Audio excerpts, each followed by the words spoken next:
Well, good afternoon, everyone. Happy Friday, and welcome to Empower Missouri's May Friday Forum.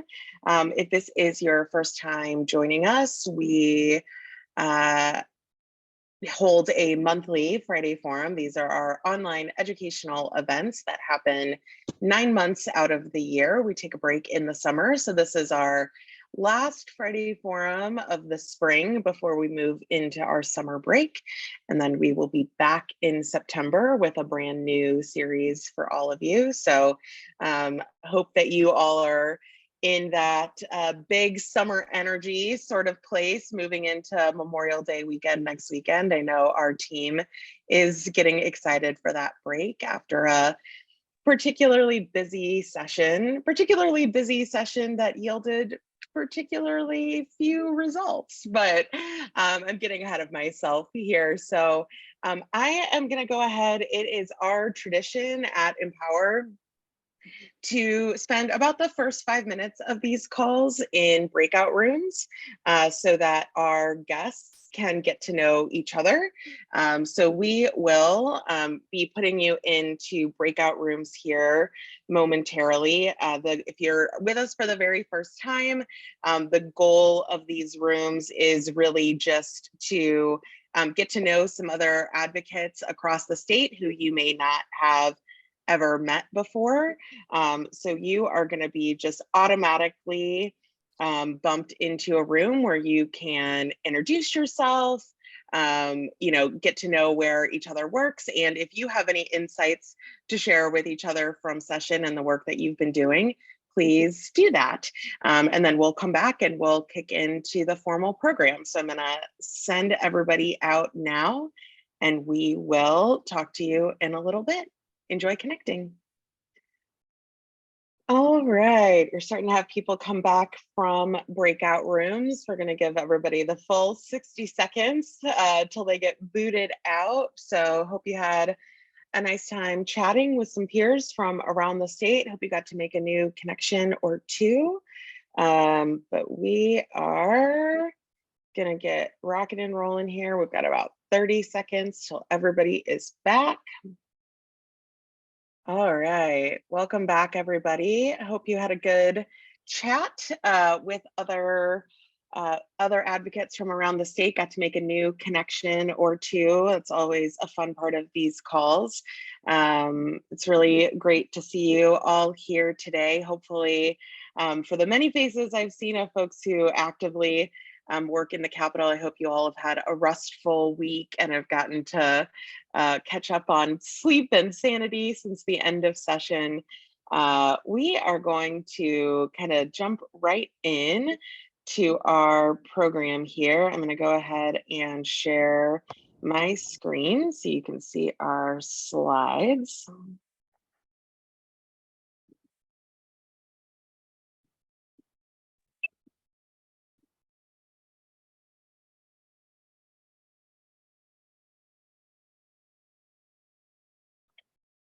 There we go. All right. So today is Friday, May 19th, and this is our MOLEG session wrap up Friday forum. For those who I haven't met before, my name is Mallory Rush. I'm the executive director here at Empower Missouri, and here today with a number of members of our policy team to just kind of debrief what has happened in the Missouri legislature over the last 5 months or so. So we will go ahead and dig right in. So we are just going to run through these sort of by coalition. So we'll go through each of our main areas, and then at the end, we'll talk about a few other things that we worked on or we're following that are not one of our 3 areas. So to get started, I am going to turn it over to Christine Woody, who is our food security policy manager, who is going to talk about what we saw in terms of food security and safety net policies. Hey, Christine. Hi, Mallory. Thanks so much. Good afternoon, everyone. I'm happy to be here with you. We had an overall pretty good legislative session in terms of our food security and nutrition access policy priorities. The first one I'm going to talk a little bit about is this transitional benefit program. This bill was originally filed in both the Senate and the House. It was Senate Bill 82 and House Bill 719 originally. And for those of you who may not be involved with the legislature too regularly, bills and ideas get tacked on to lots of bills as the session moves on. But the language for this transitional benefit program ended up being added as an amendment to Senate Bill 106.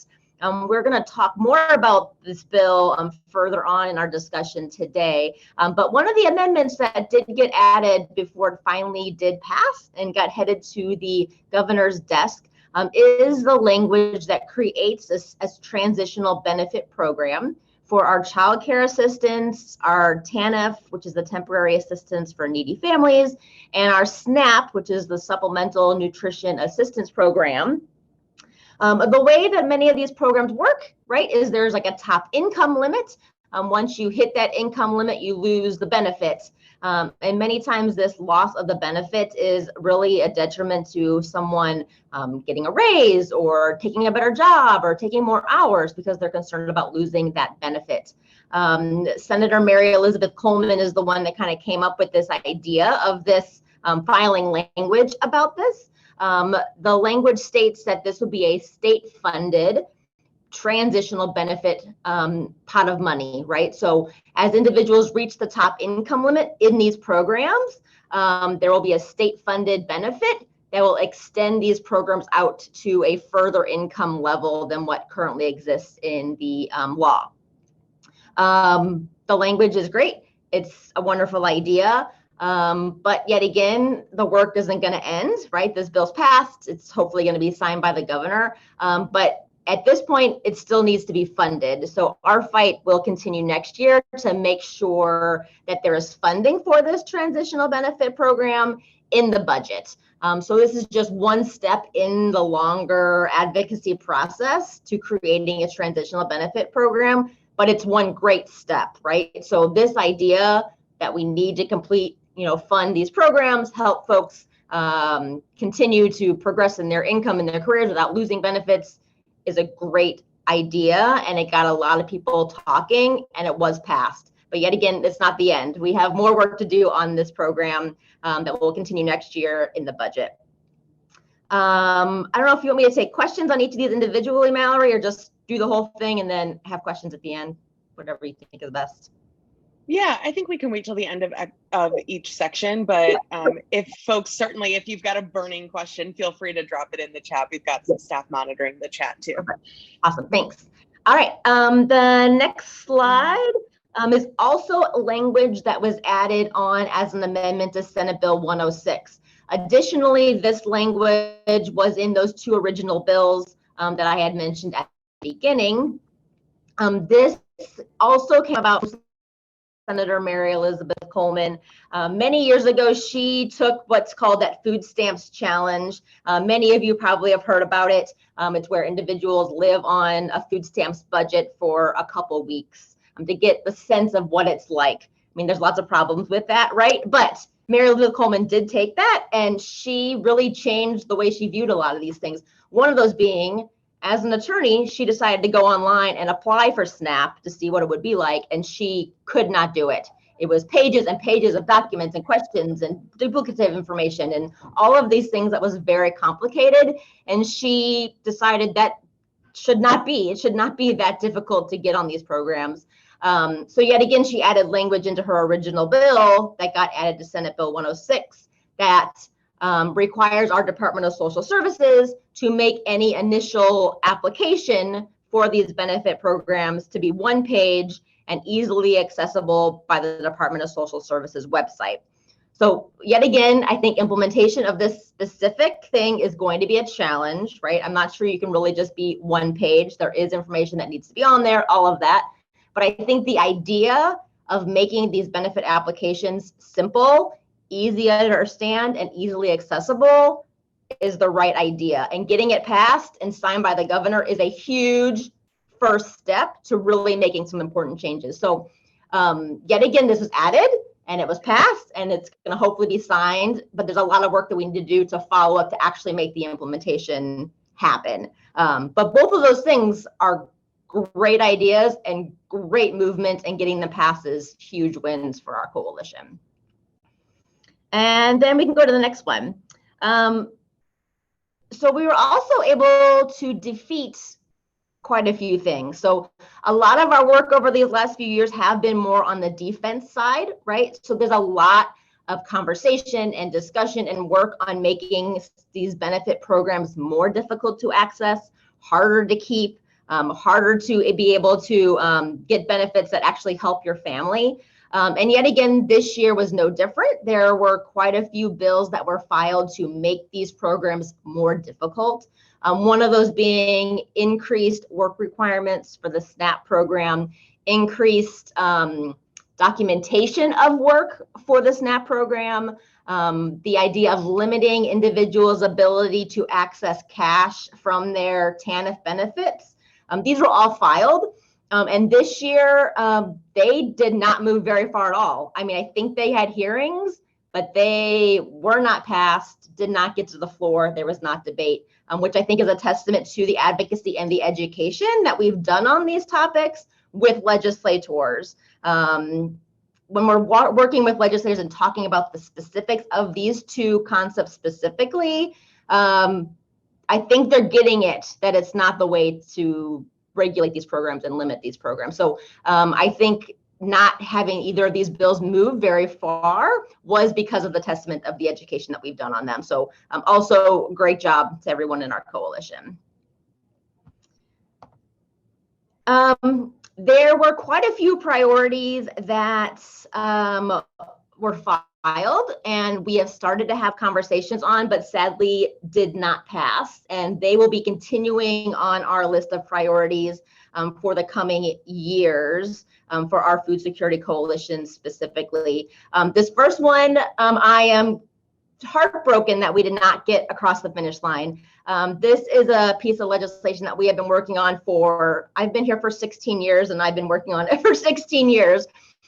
We did get some modifications, but it's still not ideal, right? So Missouri could opt out of this federal provision that allows individuals that have a drug felony on their record to still be able to access the SNAP program. Right now in Missouri, it's still very difficult to access SNAP if you have a drug felony on your record. There was bill filed on both chambers on this. It moved super far. It was added to lots of different bills in the final weeks. It was just not added on to the bill that actually made it to the governor's desk. But I have really high hopes that next year we can actually make it happen. Again, on that topic of like educating legislators, there were legislators that I had never would have thought in a million years would be talking about this and saying that we needed to have it done. We're talking about it and saying that we needed to do it. So as disappointed as I am that this did not get passed and signed by the governor this year, I am optimistic that we can make it happen next year. And I think it's going to be a really big push for us, for our food security coalition and our community justice coalition working together on that. The four other kind of bullet points on that list are all things that have been filed in the past. None of these got to the point of completely almost passing, but we are going to continue to work on them. Specifically, the restaurant meals program bill, which is a piece that would allow seniors and those with disabilities to be able to access hot prepared meals with their SNAP benefits. The idea of expanding free school meals to more children. That bill was filed in both the House and the Senate and had some great conversations with people about that issue. Some additional tax credits to help individuals access healthy and nutritious food in food deserts in either grocery stores or farms. And then finally, the conversation we're going to have not only state level education and conversations on, but more local conversations and education on is the idea of sales tax on groceries. Missouri is one of only a handful of states that allows sales tax of groceries to exist. We have state and local sales tax of groceries. So that's a conversation that we're going to continue to do some research on and have some conversations about this upcoming off season until next year. And then the final piece of what our coalition is going to be working on this summer specifically is on the federal level. For those of you that do not know, there is a large piece of legislation that's called the Farm Bill. It's reauthorized every 5 years. This is the piece of legislation that regulates and kind of legislates the SNAP program and a lot of other federally funded nutrition programs.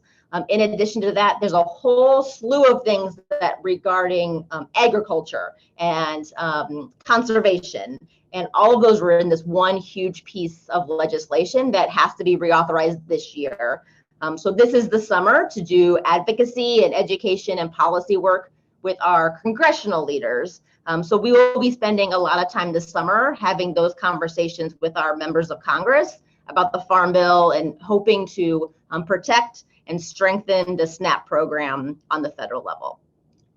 And I would love for any of you all to get involved in that. And that's my last kind of plug in what's next. Our Food Security Coalition, starting in June through December, will only be meeting one time a month. But it's during that time we're going to be doing a lot of this education and research and planning for next session on these state level priorities, and a lot of direct advocacy on the Farm Bill. So I would love for any of you all to be engaged in our coalition, and I look forward to having some more of you join my coalition calls these next coming months. I'm not sure if anybody put it in there, but I will put the link to register for our coalition calls in the chat. So I'd love for you to do that if you are interested, and I'm happy to take any questions.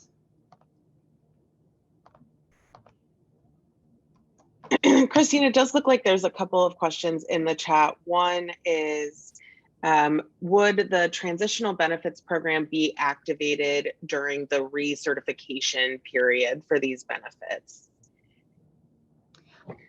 I don't think they have any of that specifically laid out yet, which is also a sort of a detriment to the language, right? So I think it pretty much directs the Department of Social Services to promulgate the rules and the regulations and all of that, which leads to a lot of administrative advocacy that we're going to need to do on this. I don't think any of that specifics was set out in the language of the bill. Which sometimes is for the best, right? So, a lot of times we see legislators creating like really, really specific guidelines within Missouri law, and then those programs then go to the departments who are responsible for implementing them, and they're like, well, that doesn't make sense. We can't do it like that. And so sometimes it's actually better for it to be a broad mandate that's given to the departments, and then letting the departments figure out how it should work. But that's where, Christine talked about how we'll need to do some careful monitoring to make sure that the spirit of the law is being honored as the department works on both implementing the transitional benefits program and also the changing the length of the applications, because as Trina pointed out in the chat, it could just be one really long page, which you could do online for sure, which we're gonna hope is not the case, but it's a well taken point, Trina. If I go may, ahead, Christine, Dan. didn't we make some progress on this TANF issue a few years ago? Yeah, the SNAP ban issue. So yes, in 2014, we did get a bill passed that modified the ban. So initially, if you had a drug felony, you were banned from the SNAP program for the rest of your life. It was like an automatic lifetime ban. In 2014, we did get a bill passed that made some modifications to it. And that's kind of one of those things that as an advocate, right, I was so excited we got this bill passed in 2014. I was like, it's not the best, but oh my gosh, it's amazing. It's a great first step. And then maybe a year or so ago, I talked to some attorneys at Legal Services, and they said they've not gotten one client to be able to access SNAP because of all the still roadblocks that are involved in the law that passed, which made us kind of rededicate ourselves to actually fully opting out of that ban. So yes, in the law right now in Missouri, there is a list of things that if you do and It's include like you have to go through drug treatment, you have to get an okay from the Department of Mental Health. I mean, there's a whole list of things that no one actually can do, or very few people can actually do. So we do have some modifications, but it's not very helpful. And so really completely opting out of it, hey, thanks, JMO, is what the ultimate goal is. Okay. There's another question in the chat, Christine. Do you know if there's anything that can move forward on the transitional benefits program before funding is established, hopefully next year? So I need to look into it a little more about what the kind of the options or the plan is for moving forward. I'm hopeful that the departments can do some initial planning to make some of it. In all honesty, I think it's going to be a very difficult fight to actually get this funded. But I'm hopeful we can do some administrative work and some administrative planning to kind of get the ball rolling so when funding does. But at this point, I don't have any specifics about what that actually looks like. But it will be something that Christine is talking about on her monthly Food Security Coalition calls. So I'll give a plug for people to come and learn more. I mean, we will be monitoring it very carefully. JMO also put a great note in the chat about another provision in SB 106 that included improvements in earnings and asset rolls for people with disabilities. Yeah, thanks for bringing that up, JMO, and congrats. I know that was a really big win, so congratulations on that. All right, any other questions for Christine before we move over to criminal justice? Can I interrupt real quickly? It's Brian Colby, the Budget Project. Hey, Brian. Hey, Christine and Mallory. Do we know what the fiscal note on the transition bill is? I know they changed it at the very last moment.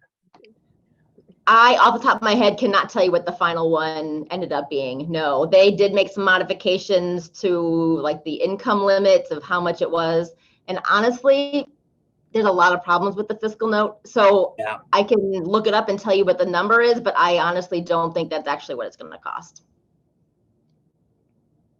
Yeah, that'll definitely be part of the work that we're doing this summer, Brian. And, you know, of course, we'd love to work with Missouri Budget Project and all of your budget expertise on that. But, you know, as we are asking the governor's office to include it in their draft budget, you know, we'll want to provide a memo with the latest version of the fiscal note that explains why we think that what they've said is correct or incorrect.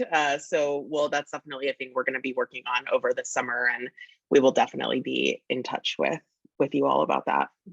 Yeah, congratulations. Look forward to working with you. Thanks, Brian. Anything else for Christine?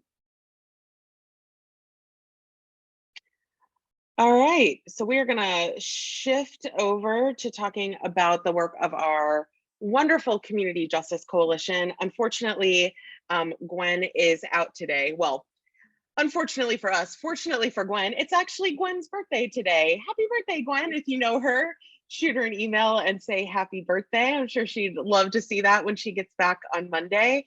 But she's taking a well-deserved long weekend, so you get to hear from me instead on community justice bills.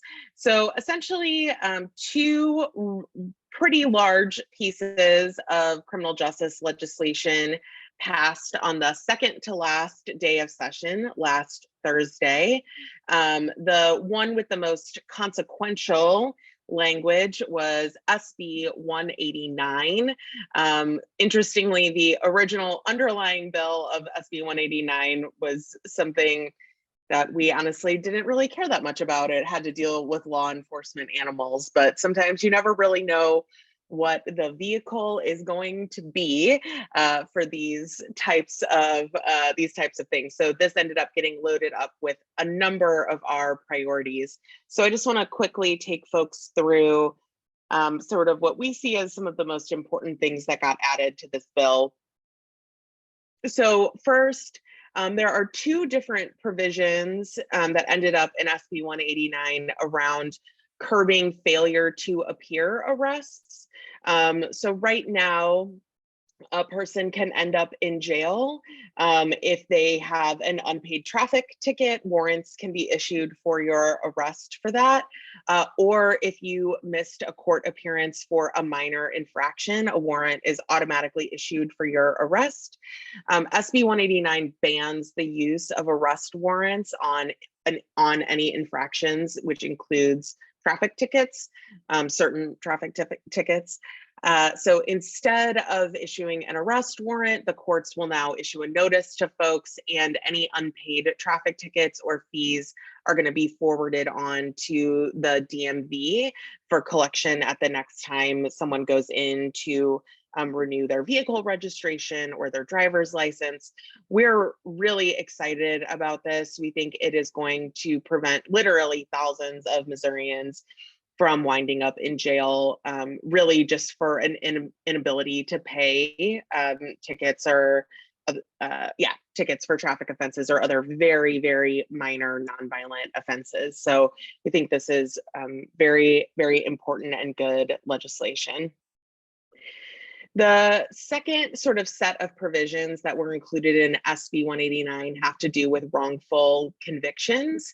I think that this has been something that has really gotten the attention of the legislature, largely due to two high-profile cases that I'm sure many folks on this call have been following and listening to, Kevin Strickland and Lamar Johnson, who luckily have now both been freed.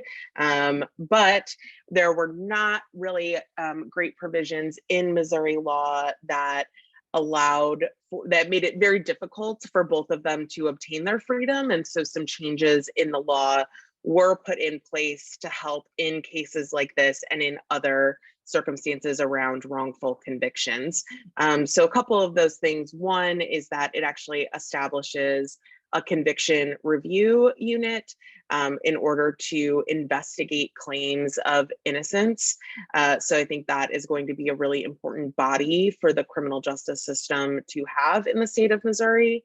And then it also increases the amount of restitution that someone can receive if they are found to have been wrongfully convicted, to make sure that they are compensated for that wrong. So there's a lot of other sort of like small technical fixes, but those are the highline items. When I'm trying to watch the chat here too, when will this take effect? That's a great question. So the governor has 45 days to sign all of the legislation. If the governor doesn't sign something, it just automatically goes into law 45 days from when it was sent to his desk. I think 45 days is the right number. Someone in the audience correct me if I am wrong on that. And then typically it goes into effect, I can't remember if it's 30 or 60 days. So at some point this fall, it should go into effect. It's relatively soon.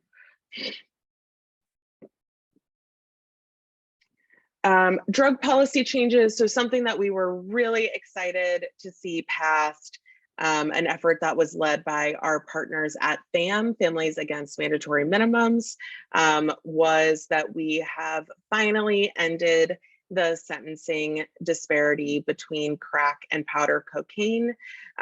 Missouri, as it currently stands on the books, has an 18.75 to 1 sentencing disparity that really is honestly just based in a long history of systemic racism, even though we know that these drugs are really identical and the only thing that is different about them is the general race and socioeconomic status of people who can access crack versus powder cocaine. So the new law will treat these two forms of the same substance as the same in the eyes of the law, which was a very long overdue change that needed to happen. So cheers to everyone who worked on that legislation. It really is a very big deal.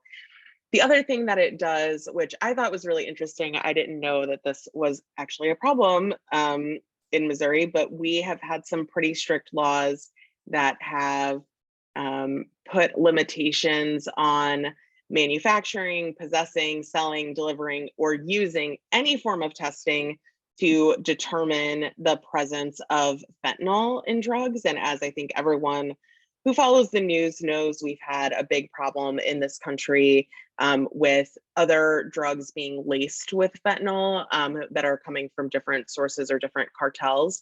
And so now, there is an increase in the availability where folks can actually use some of these products to make sure that there is not fentanyl in other drugs that they may be using. And so this is a really important harm reduction tool, and we're glad to see the legislature make that change as well.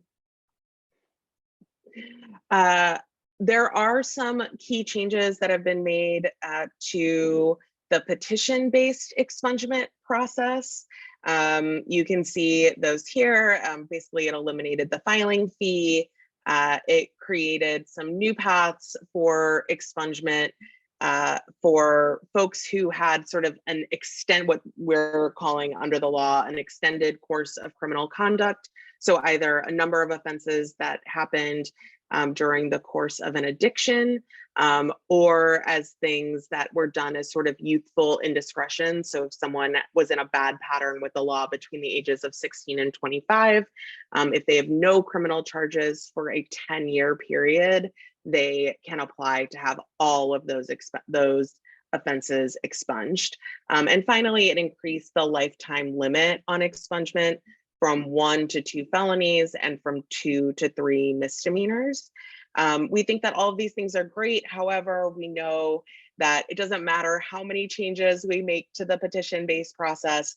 At the end of the day, what we need is automated expungement. There are studies in other states that have shown that, even when significant changes have been made to the petition-based process, without that automated process, folks just do not get expungements anywhere near the level that they need for us to really feel the impacts as a society. So, we're happy to see these changes. We do think that they will help some folks, but it does not deter us in any way from our much bigger goal of continuing to work on clean slate legislation. A few other wins that I'll just cover very quickly.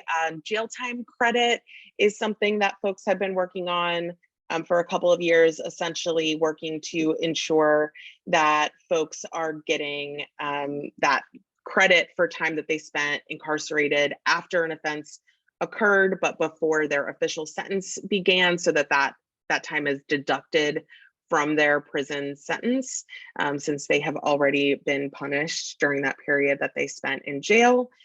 There's a very minor pair of tweaks to what we would consider raise the age legislation. So for most offenses, it raises the minimum age at which a child can be certified as an adult from 12 to 14. But there is a set of the most serious offenses, murder in the first degree, et cetera, that previously any child, 5, 6, 7, 8 years old could be certified as an adult. And now that has been raised to 12. Obviously, we still think that there's much, much, much more work to do on this so that these numbers are raised much more significantly, but it is a good start and it passed with very little resistance from the legislature. So I do think there is a good path forward on these issues. And then finally, there's a relatively minor caveat, but important, that was put in that says that when juveniles are certified as an adult and are under DOC custody, that they have to have access to educational programming, including the opportunity to take and pass the GRE. There's a question in the chat from Jessica. I thought raise the age passed a while back to age 17 or 18. Yep, that is a confusing thing. So we did raise the age several years back from 17 to 18. What that essentially did, though, was say that the default is that all juveniles, all teenagers are treated as juveniles 18 and under but it didn't change the ability for the courts to ask for children to be certified as an adult. So that was a little bit tricky. So yeah, I think a lot of folks thought, hey, we did this, it's done, without realizing that there was this caveat in the law that does still allow children much, much younger to still be certified as an adult for many offenses. So there is still a lot of work to be done there. And we will continue that work in future sessions. There were lots of things that we were able to defeat this year in the community justice realm. St. Louis, for at least another year, will maintain local control of its police department. So that is an important item. One of the things that Empower worked incredibly hard on behind the scenes, and this just kept popping up on bills. It was a little bit like playing whack-a-mole in the last few weeks. There was this proposal to expand the mandatory minimum prison structure, which currently exists for a list of about 80 felonies where folks have to serve a minimum amount of time if they are a repeat offender. The proposal would have taken that limited list of about 80 offenses and applied it to every felony offense in the state, which is, literally like over 1,000 crimes. So this was a really big victory that largely happened very much behind the scenes because it was originally introduced as part of HB 301, which was the bill to have the governor appoint a special prosecutor to take the place or to supplement the work of, at the time, Kim Gardner, the circuit attorney in St. Louis. And so there was a ton of talk about HB 301, but all of the energy and conversation was focused on that one sort of lead provision. And so this provision just kept moving forward with very, very little conversation, and then was getting amended onto other bills with very little conversation. So there was a strong bipartisan effort to get that language removed, and we're really grateful to all the legislators who worked behind the scenes on that. Cheers to MADP. I think I saw Elise on the call. They did a lot of work as usual on this change of venue fund for capital cases, which would give more counties the ability to seek the death penalty. We obviously opposed that, and it died again this year. So cheers to them for their leadership on that issue. There were a number of new criminal offenses that were attempted to be put into law by legislators. I think the one that this is a little bit of a joke we have on our slide here. We called it the Anti-Door Jiggling Act of 2023. That's not actually what it was called, but truly they wanted to make it a crime to jiggle the door handles of cars, which, we think honestly would have just created a lot of problems, especially for youth who are doing silly things, because teenage brains are not fully developed, as we well know. So that was defeated.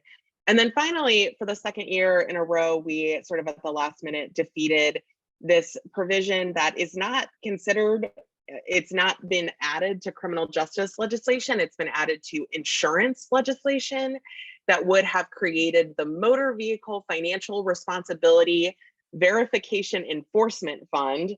What a mouthful that is. That essentially would create a database of Missourians who are behind on their insurance payments, and then have the state go after them to revoke their registration and their driver's licenses as a result.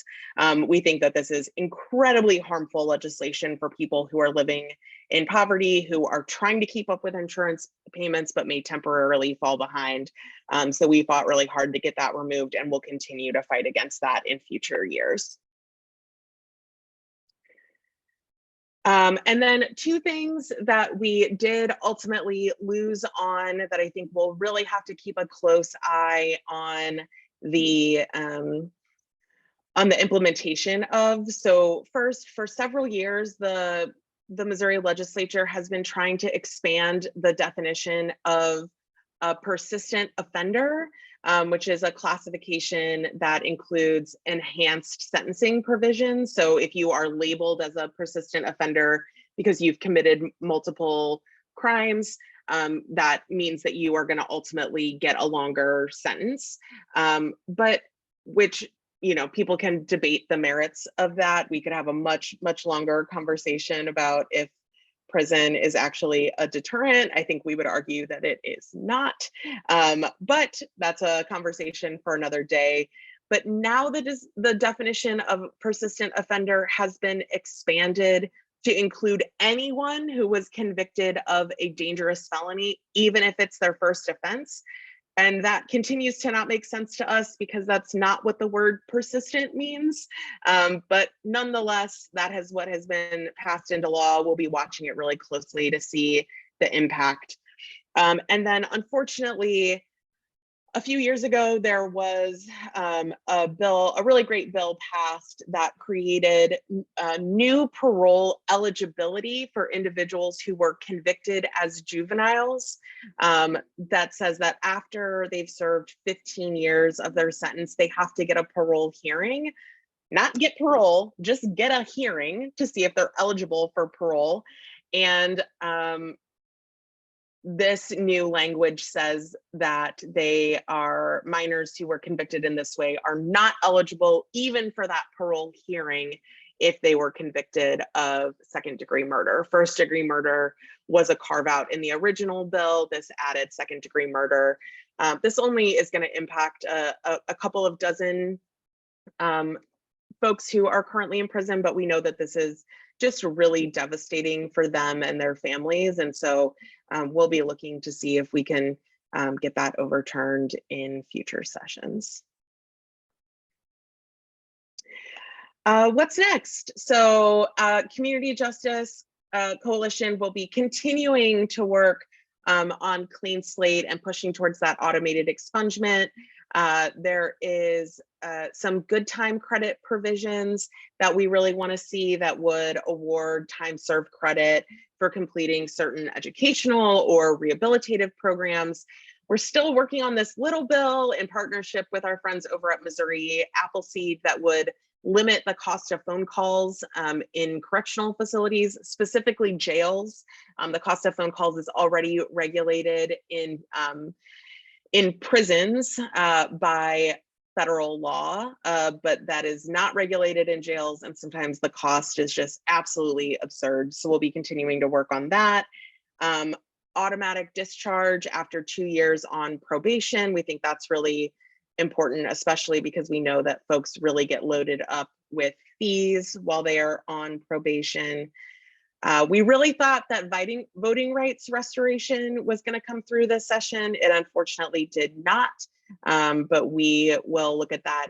For clarity, it is for people who are on probation or parole. Folks in Missouri do get their voting rights restored after they are off probation or parole, but not while they are on. So we are looking to see that be changed. And then of course, Christine already talked about the SNAP benefit eligibility. So those are sort of our next big things for the Community Justice Coalition. Any questions about any of this?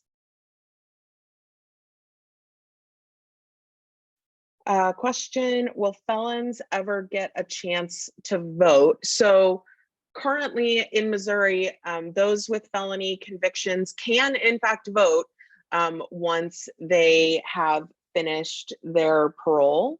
So once they are done with that, then they do have the ability to vote. We are looking to give them that right back once they are out of prison, even if they are still on supervision. Good question. All right, feel free to put any additional questions in the chat, but I'm going to keep moving us forward for the sake of time and turn things over to Amber Smith with our Affordable Housing Coalition. Hello. Good afternoon, everybody. I'm going to start by adding a link in the chat for everyone. This is a link to our next Affordable Housing Coalition call for those interested. We will move now that legislation session is over. We're going to move these calls to once a month.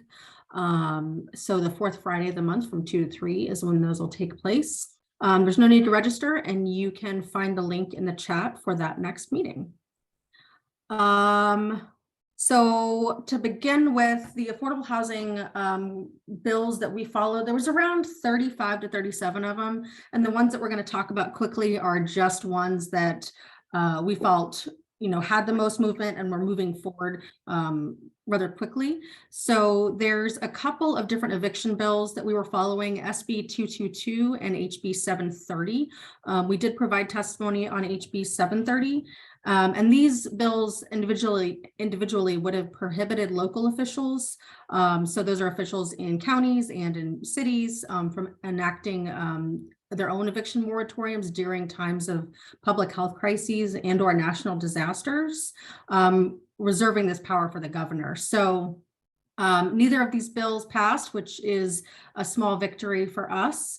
And so we are excited about that. And so in terms of both of these bills, what the Affordable Housing Coalition will be doing going into this fall and into legislative session this next year is we'll be working with the sponsors of these bills before next session to consider a language tweak that would grant local elected officials the power to enact their own eviction moratoriums if the governor has declared a state of emergency in Missouri or in a particular county rather. So this would give that power back to the counties and cities to make those decisions for themselves.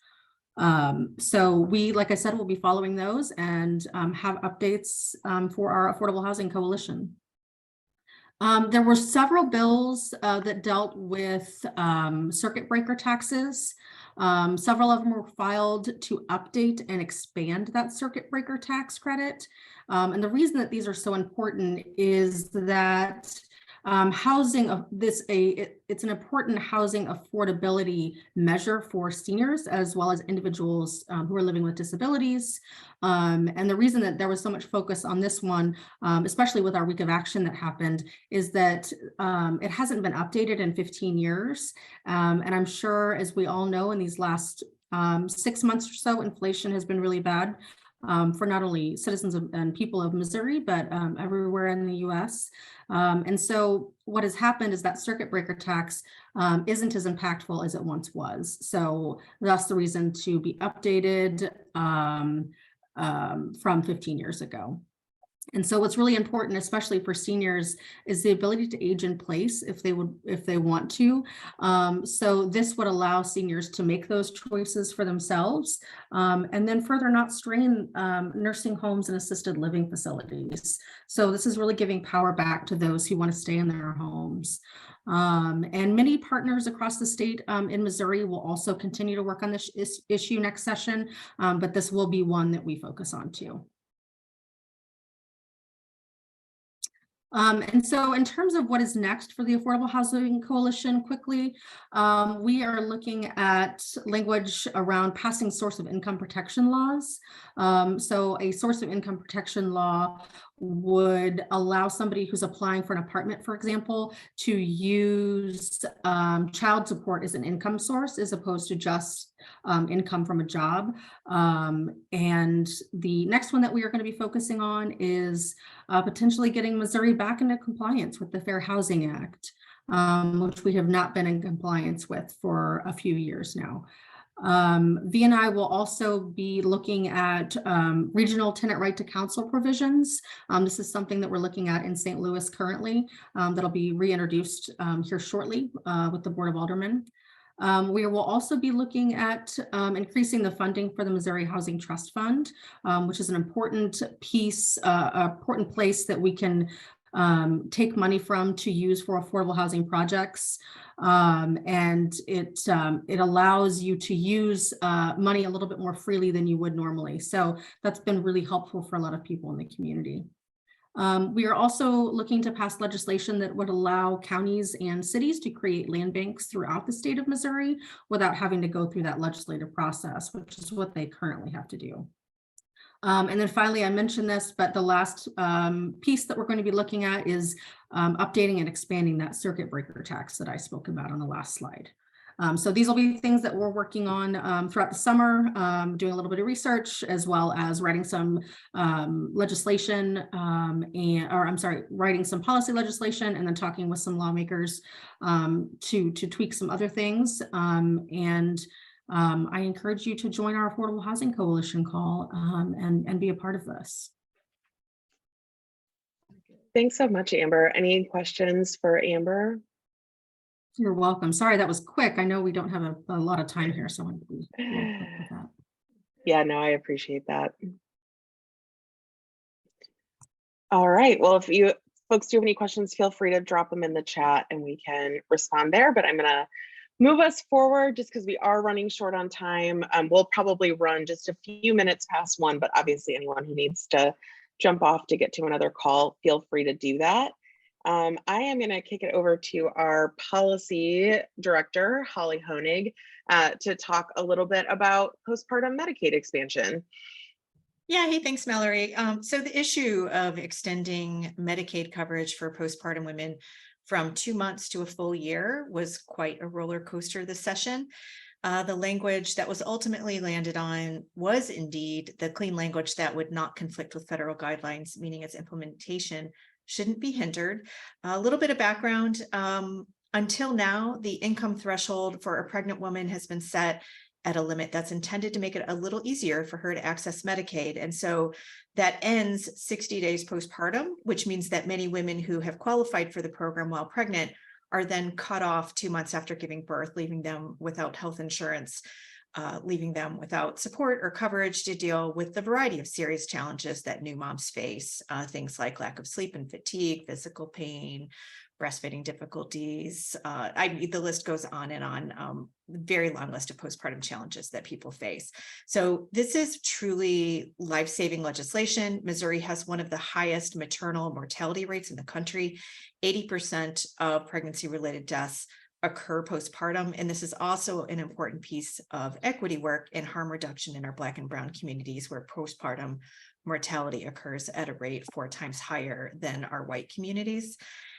Several bills were introduced this session, and the language is ultimately included and passed as an amendment onto Senate Bill 106. SB 106 is the bill that Christine kicked us off with at the start of our overview.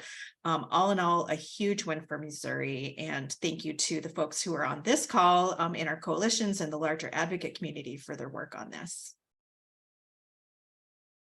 Thanks, Holly. So, what's next in terms of other anti-poverty provisions? So, one of the things that we had hoped we would see more movement on this session is really improving wages for Missouri teachers and state employees. So we're going to be doing some work on that this summer and fall to look at, what some other states have done to run successful campaigns in those areas. So we'll be taking a closer look at that.